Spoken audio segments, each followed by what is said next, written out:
Welcome to Question It, the podcast where we rethink health, wellness, and personal growth. I'm Kevin, your host, chief inquisitor, and sometimes guinea pig, exploring fresh paths to a better life. Let's dive into today's episode and get started. Before we begin this episode, it's important to provide a strong disclaimer and trigger warning. The content of this episode includes discussions on sensitive and potentially distressing topics. These may include, but are not limited to, mental health struggles, emotional distress, trauma, or other challenging subjects. While these discussions are approached with care and compassion, they may be triggering for some listeners. If you find these topics difficult to hear or are feeling vulnerable, please prioritize your mental and emotional well-being. It's okay to pause, skip, or listen with support from someone you trust. If you or someone you know is struggling with mental health challenges or emotional distress, help is available. In the U.S., you can call or text 988 to reach the Suicide and Crisis Lifeline. For international listeners, please visit befrienders.org to find resources in your area. This podcast is intended to foster understanding and reflection, not to cause harm. Thank you for taking care of yourself as we explore this challenging but important topic together. In this episode of Question It, we are once again going to cover a difficult topic, as you already heard in the trigger warning. And today's topic really focuses around mental health and this idea that athletes, especially professional athletes, are, quote, basically cracking under the pressure. And I wrote an article and I published it on medium.com back in 2021, and I will put a link in the show notes to the original article, which is still posted there. But today we're going to repurpose this article and dig into this topic deeper because it's just not going anywhere. We are still just struggling with the same exact things that we've been struggling with for the past 4 years, for the past 10 years, for the past millennia. I mean, it just keeps going on. And I really think we're just completely missing the point when it comes to mental health overall. And that's why we continue to struggle. It's not that people are so, quote, complicated. It's that we actually are not understanding the true root problem. So the original article was called or titled, "When Compensatory Behaviors No Longer Work, The Rise in Mental Health Cracking." I love Simone Biles. I love Naomi Osaka. I love Michael Phelps. I love Tiger Woods. I value their passion, focus, determination, work ethic, goals, and dreams. I don't care if they win. I don't care if they lose. They're simply people doing their best to exist in this world and, more specifically, survive their environment. Their activity, their sport, has become their habit, their lifestyle, and their identity. Hopefully, they experience happiness, joy, and peace along the way. I think they do. That's all I really desire for anyone and everyone. It seems like more and more elite athletes are, quote, cracking under the pressure to win. The expectations society, that is people, has as these individuals rise to the top seems to be increasing exponentially. It's almost as if the more humanity, that is people, struggles with our pain and subsequent destructive or extremely constructive behaviors, the more we rely on these elites to distract us and, give us hope that greatness in this world is possible, even if it seems impossible in our own world. Why is it we pursue greatness so adamantly? Why must winning be the only thing that matters? Why are we so fixated on being, quote, better than someone else or everyone else? It's difficult to provide a deep explanation in an article like this, and at the risk of oversimplification, the reality is we humans are driven mostly by our need for love. That's right, I just blurted it out right there, and it's not woo-woo in any way, shape, or form. It's certainly not a weakness. It is human, period. It is required for our basic survival. It's built into our biology as humans, as primates, and actually as mammals. We are literally designed for love and connection, and when we don't get it, we experience pain. In our hunter-gatherer days, if we were exiled from the tribe, then we'd likely die, literally. The pain we experience when we don't feel love, connection, and belonging is not physical or mental, but rather it is emotional. A human will do anything to avoid feeling pain, and in the absence of feeling truly loved unconditionally, just for being us, we turn to behaviors in order to compensate. The more extreme the behavior, the deeper the emotional pain. If you're feeling triggered by these words, if you're getting agitated by the idea, if you're thinking this guy is full of shit, if you're feeling any resistance at all, I would argue that is your subconscious mind attempting to protect you from your own emotional pain and any unmet need for love you've experienced buried deep down, because that is how you learn to survive your environment, most likely starting as a very young child. Humanity continues to raise its young on conditional love. While I believe parents love their children unconditionally, that is not the message being delivered or received. Instead, we give praise and attention, that is love, when a child succeeds, and we withhold love, often in the form of shame, judgment, or disapproval, when they come up short. Think about it. Even in kindergarten, when Sally puts all her things in her cubby, she is praised and told, "What a good girl you are." Meanwhile, little Johnny, who didn't put his things in his cubby, is shamed and punished and told, "Oh, Johnny, that's not how we do things at school, so you'll have to wait an extra 10 minutes before you can go to recess." Love is expressed in many forms. Have you heard of the 5 love languages by Gary Chapman? 2 simple ways we show love is by 1, paying attention to someone, and 2, listening. Imagine how loved Naomi Osaka felt when she played tennis with her father for 8 hours a day, starting at age 3. See Naomi's Netflix documentary. And the better she performed, the more attention she received. In other words, the subconscious mind operates primarily by emotions and feelings, and it feels really good when a person who matters so much to you, such as a parent or a coach, is loving you.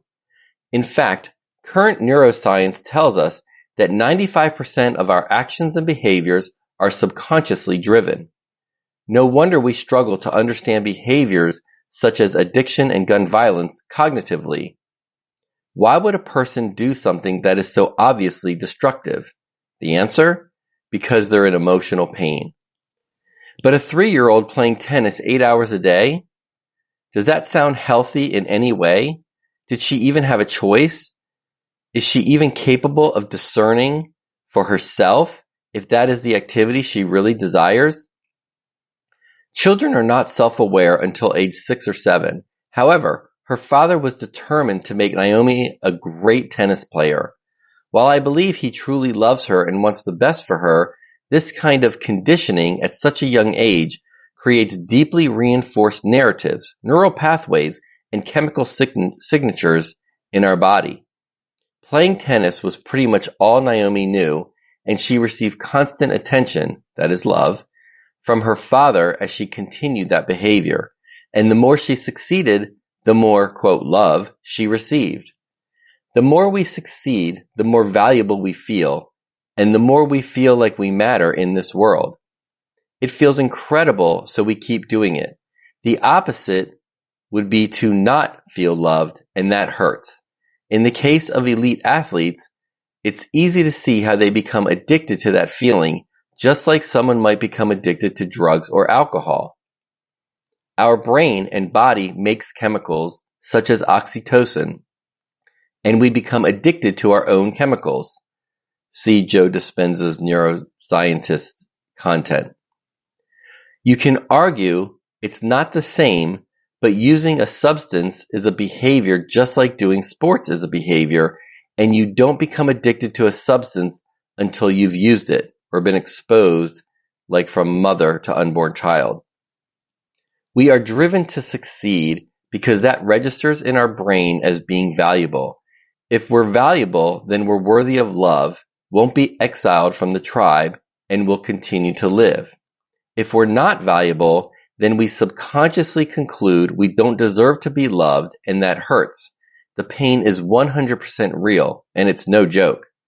The pressure on Simone Biles to succeed, the expectation that she would, the disappointment, that is, shame and judgment, of people if she didn't, and the devaluing of and degrading her for not succeeding translates to not receiving love, and that is devastating.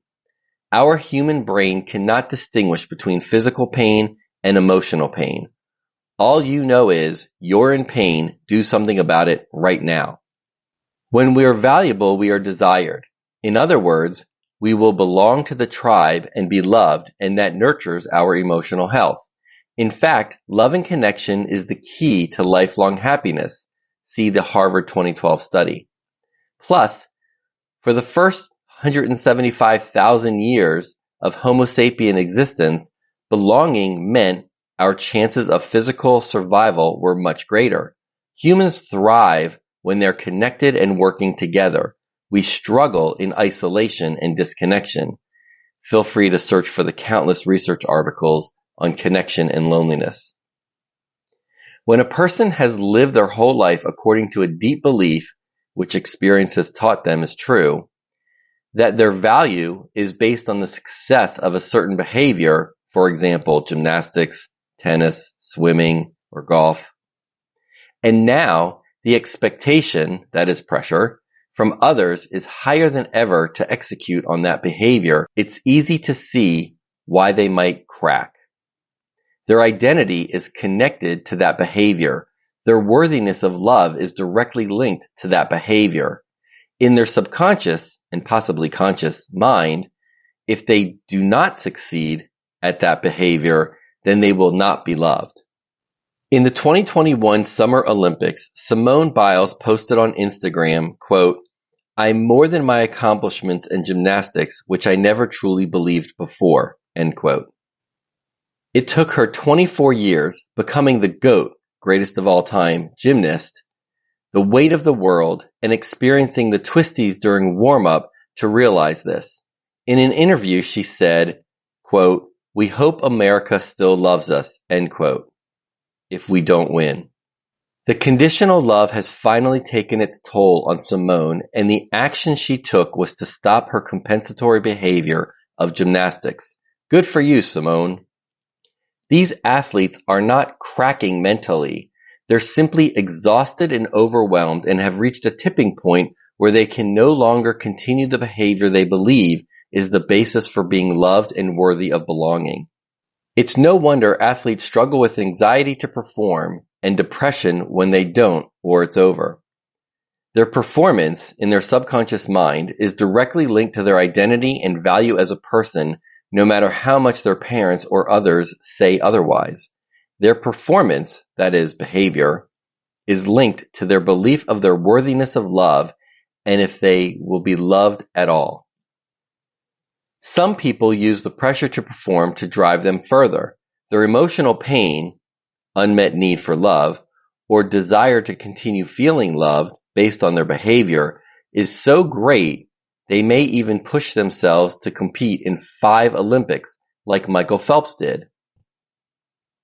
And then, when what has been his identity for his entire life is finally no longer in the forefront, it's easy to see how depression and drugs can become the new compensatory behavior as he attempts to survive his environment. After all, in his subconscious mind, what is his value if he's not winning swim meets and Olympic medals? What's his purpose if he's not training every day? Why does he even get out of bed each morning? Who is he as a person? Elite athletes aren't cracking mentally. It's not a cognitive process that makes a person feel valuable, loved, connected, and like they belong. We don't think love. How many people have you dated that looked perfect on paper, but you didn't feel a love connection with them? If it was as simple as a cognitive mental thought process based on numbers and facts to fall in love, then I don't think we'd struggle with it so much. That's because love is more powerful than reason, said Tyrion Lannister from Game of Thrones, and it's true. Feelings are rooted in our emotions, and our emotional health is rooted in our subconscious mind and a more basic area of the brain than our cognitive mental processes. Just because these chemicals are primarily made in the brain doesn't mean it's a mental health issue. After all, our heart rate, blood pressure, and respiration is also controlled by our brain, and we don't consider a heart attack, hypertension, or hyperventilating a mental illness. When an elite athlete or anyone reaches their limit of behaving a certain way and they cannot continue with it, then they crack. But it's not a failure which cracking implies. Word choice truly matters because the idea of cracking is a form of judgment and shaming and a claim that you are broken in some way. Kudos to Simone and Naomi for recognizing this and stopping before they were seriously injured or killed. The acrobatics Simone performs, if failed, could easily break her neck and or kill her in an instant. Her choice to stop the behavior and withdraw from Olympic competition most likely saved her life.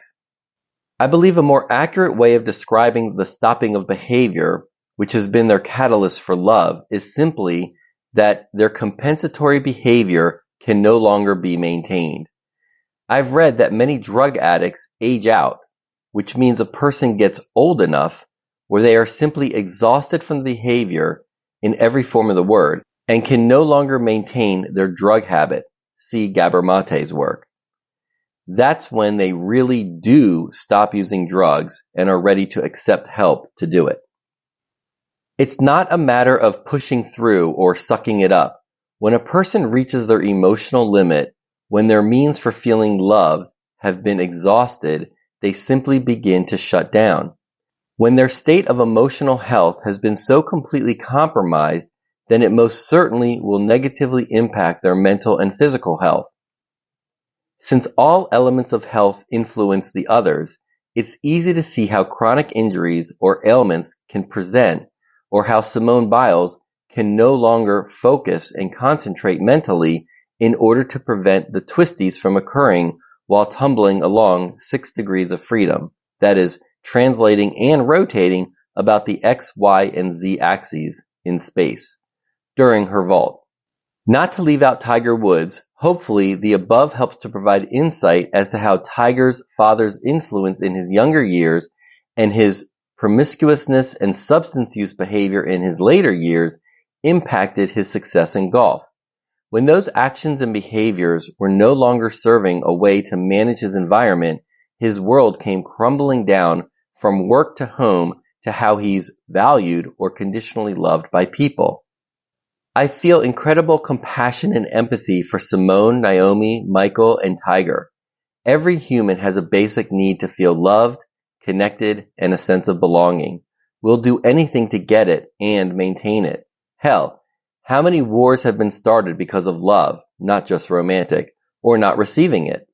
When the basis of your identity and your feeling valued and loved is directly linked to your behavior, no matter how constructive or revered it is, for example, gymnastics, tennis, swimming, golf, school grades, work productivity, etc., there comes a point when the behavior can no longer be maintained. There comes a point when that behavior no longer works to meet your basic mammalian emotional need for love. So, we either stop or self-destruct. If it's the former, hopefully we'll finally experience the unconditional love all of us humans need just for being the unique individual in the universe that we are. Peace, love, connect. Kevin. So I'm curious, after that fairly long article, I'm really curious what resonated with you.